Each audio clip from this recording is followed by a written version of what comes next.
जिस अनमोल रत्न की वैल्यू कांग्रेस ने कभी नहीं समझी, आज उसे मोदी जी ने भारत के न्यूक्लियर एनर्जी की ताकत बना दिया।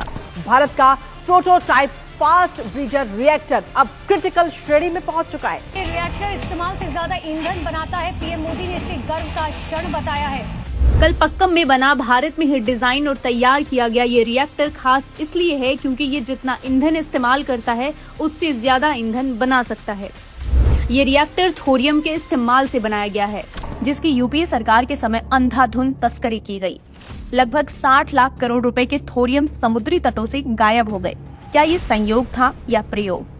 दुनिया का सबसे बड़ा लगभग 25% थोरियम रिजर्व भारत के केरला और ओडिशा के तटों पर मौजूद है। इसकी ताकत को ऐसे समझ सकते हैं कि एनर्जी बनाने में ये 35 लाख टन कोयले का काम 1 टन थोरियम अकेले कर सकता है। थोरियम ही एक ऐसा बेशकीमती रत्न है जिसके कारण 6 दशक बाद भारत अपने न्यूक्लियर एनर्जी प्रोग्राम की स्टेज 2 तक पहुंच पाया है। लेकिन समुद्री इलाकों में इसकी चोरी क्यों हुई? किसके कारण न्यूक्लियर प्रोग्राम को स्टेज 2 तक पहुंचने के लिए दशकों लग गए? ये सब जानने के लिए पहले ये जान लीजिए कि आखिरकार ये थोरियम है क्या चीज। थोरियम एक रेडियो एक्टिव मेटल है जिसका अगर सही इस्तेमाल कर लिया जाए तो वो कभी ना खत्म होने वाला फ्यूल बन जाता है और दशकों दशक तक इस्तेमाल हो सकता है।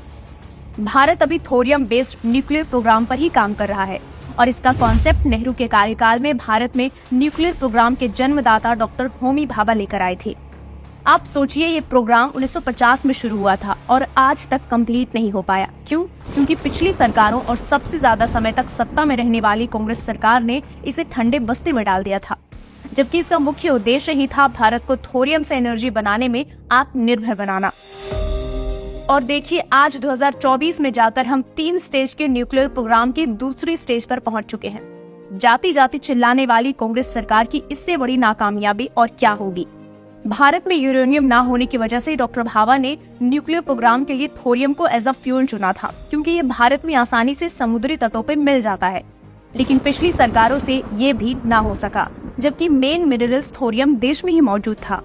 खैर, थोरियम से इलेक्ट्रिसिटी जनरेट करने का जो सपना डॉक्टर भाभा ने 1950 में देखा था, वो मोदी सरकार में मुमकिन होता दिख रहा है। अब आते हैं यूपीए सरकार में हुई थोरियम की तस्करी की कहानी पर। वैसे तो इस बारे में मीडिया चैनलों में सबसे कम चर्चा की गई है, लेकिन ये कांग्रेस और गांधी परिवार के सबसे बड़े काले कारनामों में से एक है। सोनिया गांधी ने कैसे बर्बाद की भारत की थोरियम टेक्नोलॉजी? यूपीए सरकार के आने से पहले Bharat thorium based fast breeder nuclear technology में नंबर 1 हुआ करता था। न्यूक्लियर साइंटिस्ट अंदाजा लगाया करते थे कि 2013 तक Bharat thorium based nuclear reactor बनाने की तकनीक में महारत हासिल कर लेगा। लेकिन 2004 में जैसे ही रिपोर्ट वाली सरकार बनी, भारत के न्यूक्लियर प्रोग्राम के बुरे दिन शुरू हो गए। पीएम मनमोहन सिंह ने थोरियम टेक्नोलॉजी प्रोग्राम को कम आंकने के लिए अनकही पॉलिसी लेकर आई, और जब सरकार ने इसे सीरियसली लिया नहीं, इसे संरक्षित करने की कोई पॉलिसी बनाई नहीं, जिसके बाद थोरियम से एनर्जी बनाने का प्रोग्राम ठप हो गया। धीरे धीरे भारत एडवांस न्यूक्लियर टेक्नोलॉजी के लिए दूसरे देशों पर निर्भर होने लगा, क्योंकि तब यूपीए का पूरा फोकस तो तुष्टीकरण पर था। 2007 में यूपीए सरकार ने एक और गलत फैसला लिया और थोरियम में मिलने वाले एल्मेनाइट को प्रिस्क्राइब्ड सब्सटेंस की लिस्ट से ही हटा दिया। यानी कि एल्मेनाइट की वैल्यू एक मामूली रेत के बराबर हो गई थी। जिसके बाद क्या, कंस्ट्रक्शन में इस्तेमाल करने के नाम पर कोस्टल एरिया में तस्करी और अवैध खनन तेजी से बढ़ने लगा।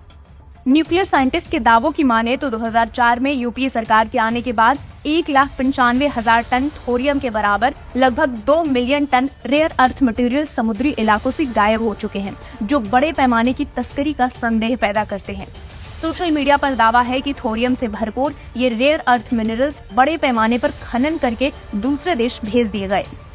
आरोप है कि सबसे ज्यादा थोरियम चीन भेजे गए, और अब खबर सुनने को मिलती है कि चीन world's first thorium molten salt nuclear power station बना रहा है, जबकि उसके देश में हमारे देश की तुलना में थोरियम काफी कम है। तो कहीं ये यूपीए सरकार में कांग्रेस और चीन के बीच गुप्त समझौते का परिणाम तो नहीं कि जिसके पास थोरियम का पावर हाउस है वो रेस में पीछे, और चीन के बारे में कहा जा रहा है कि चीन के पास अब इतना थोरियम है कि वो 20,000 साल तक एनर्जी बना सकता है।